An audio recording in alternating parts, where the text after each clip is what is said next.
What is up, guys? This is Freddy, and today we're back with a new video on Marvel Contest of Champions. So today Kabam has just posted a new forum post about the changes that are coming to Alliance War and the scoring system. So before anything, I just want to apologize about the upload time on this. This is probably going to go up around 1 a.m. or 2 a.m. Central Time. I just got back home from work, so I apologize if I stumble around my words or just I'm pretty tired, but I want to get this video out because all day I was reading this post whenever it came out around 4. I was reading about it, I was thinking about how this would implement and how drastic these changes would be to Alliance War, if they would be positive or negative. So I just wanted to get this video out to you guys as soon as possible. Just another side note, for any of you guys living in Houston, Texas, congratulations, it's been 8 years for us, but we finally got snow again. As of filming this video right now at 11:30 p.m.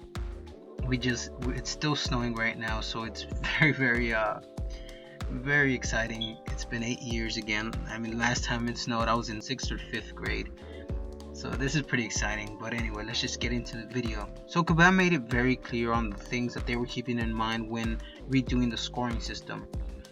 They kept in mind killing the bosses and exploring should always be key. Fighting should always be better than not fighting. Diversity should be a tiebreaker, not where a large portion of total points come from, and skill should be a major contributing factor to the outcome of an alliance war. So I agree with all of these. Number 3, I really think that diversity should not even be something they keep in mind, and I'll get to that in a little bit later in the video. But I really think that defender diversity has been a fail, and I really don't know why Kabam is still keeping on with it. I do understand why they try to introduce it, but I don't know why they're still trying to keep it and pushing it forward if they know that it's already failed. So just like the forum post, we're gonna split this into 3 different sections. We're gonna talk about the remove stats first, then we're gonna talk about the point value changes, and then we're gonna talk about the new stats. So let's just talk about the remove stats first. The first thing that they're removing is attack kills, so there will be no more attack kills. And Kabam's reason for doing this is that they got a lot of feedback about how people could essentially just use as many potions and revives as they wanted to, and they could just essentially fight a defender as many times as they wanted to with little to no impact on the overall scoring. And my thoughts on this, it seems very strange to try to remove attack kills instead of just reintroducing defender kills. I don't know why, but Kabam seems very anti-defender kill points for whatever reason, but I'm not sure if this will have any effect on the people that use a ton of revives and potions. And here's just a scenario for you guys. Let's say that you have 2 alliances, one that spends potions and one that doesn't, right? And let's say we're taking a look at 2 individuals going through a rank 4 5-star magic. Let's assume this magic, both magics are exactly the same mastery, same mystic dispersion, same node, same attack, same health. If one person is willing to spend items through that magic and the other one isn't, then the person that doesn't spend still loses. They won't get the attack bonus from defeating magic, and the person who spends will, and the person who doesn't spend and just stops at magic, that person will essentially let the other alliance get 250 points from that magic still standing from the defender remaining bonus. So regardless of attack kills or attack bonus or defender remaining bonus or any of that, if one is willing to spend through the defender, they will always have the advantage. So I'm not sure that this will have any impact on the people who use potions and revives. I think the best way to address this problem is just to introduce defender kill points again, and they are also removing defenders placed and defender rating. For those of you guys who don't really know the Alliance War scoring system right now, you get points for placing 150 defenders and their rating, which I don't know why this was even in the point system to begin with. It's a horrible idea, and you know, it basically favors higher rated alliances. They always have the advantage, and weaker alliances were always at a disadvantage. Even let's say you were down 1 person, you're at an instant disadvantage there. So I'm really happy these two have been removed. So let's move on to the point value changes. Defender diversity, everyone's favorite thing in Alliance War. They're reducing the points per unique defender from 50 points to 30, reducing the maximum points overall from 7,500 to 4,500. My thoughts on defender diversity have not changed. I don't understand why Kabam is still pushing for defender diversity. They tried to implement it and it failed. It should really just be scrapped. And like I've said before, there's attack champions and defense champions in the game. A lot of these champions were used in defense before because they are great defensive champions. And what defender diversity does is it makes people use attack champions on defense, essentially removing the need for defense champions. So I really don't know why this is even something they're still trying to push. However, I'm not going to go full on rant since they have reduced the points of defender diversity and they're implementing 2 new ways of points, which we'll get to at the very end of this video. So I'm willing to see how this all plays out, so I'm holding off judgment for now, but I am very skeptical.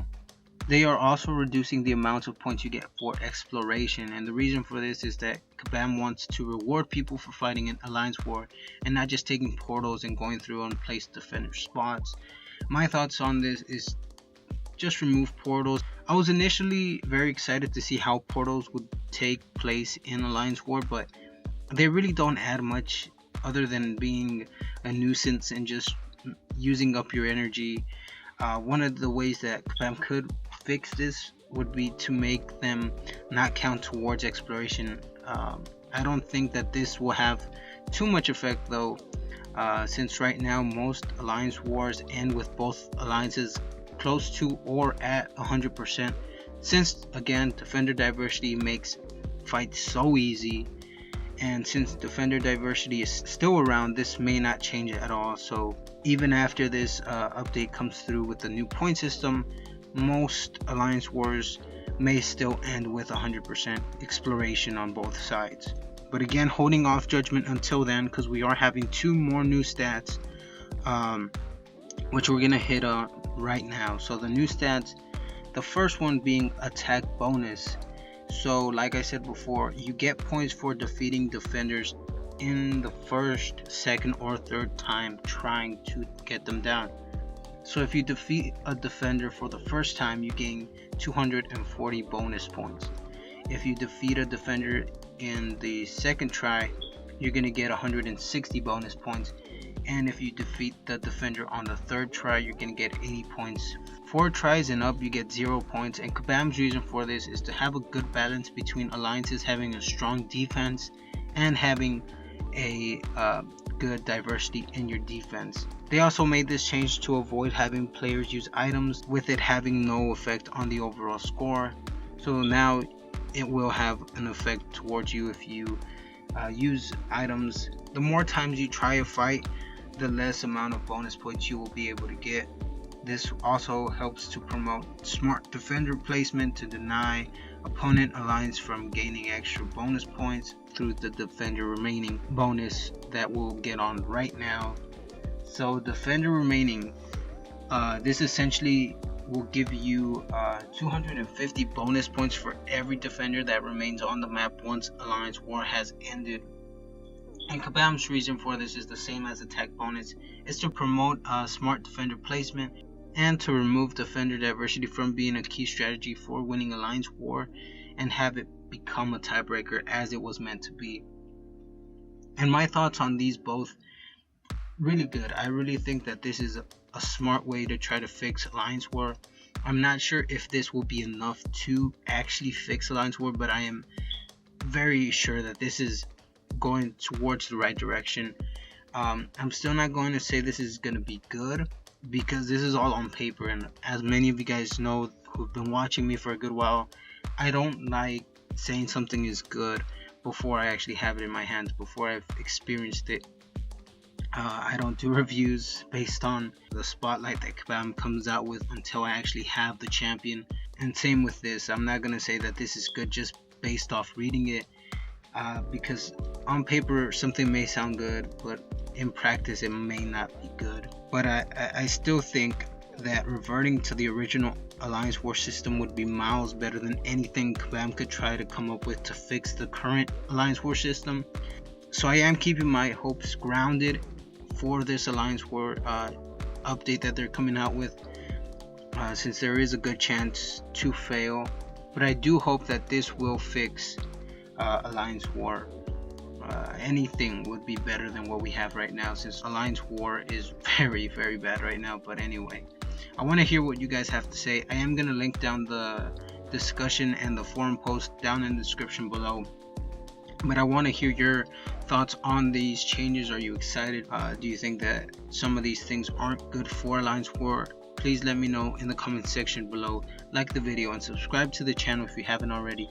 And with that said, guys, I will catch you in the next one.